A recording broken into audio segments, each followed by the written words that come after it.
ভাইয়া টমেটো কত করে? 50 টাকা করে। 1 কেজি দিয়ে দাও। ম্যাডাম, আপনার মনে আছে কয়েকদিন আগে আপনি আমার দোকান থেকে সবজি নিয়েছিলেন? আপনার সঙ্গে আরেকজন ছিল।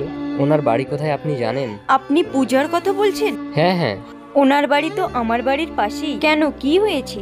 আগে তো উনি সবজি নিলে টাকা দিয়ে যেতেন। উনি 3 মাস থেকে সবজি নিয়ে যান কিন্তু টাকা দিচ্ছেন না। বেচারির সঙ্গে অনেক খারাপ হয়েছে ভাইয়া। অ্যাক্সিডেন্টে ওনার স্বামী মারা গেছে। ওনার বাড়িতে আর রোজগার করার মতো কেউ নেই। 3টে ছোট ছোট বাচ্চা আছে ওনার। উনি সংসার চালানোর জন্য অনেকের কাছ থেকেই ধার নিয়েছে। ভগবানই জানে ওনার দিন কিভাবে কাটছে।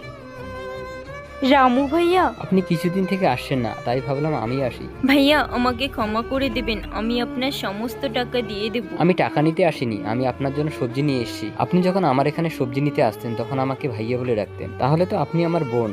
ভাইয়ের তো দায়িত্ব তার বোনকে সাহায্য করা। যতদিন তোমার ভাই বেঁচে আছে ততদিন তোমাদের কোনো কষ্ট করতে হবে না। যদি তুমি আমাকে ভাই মনে করো তাহলে এগুলি নাও।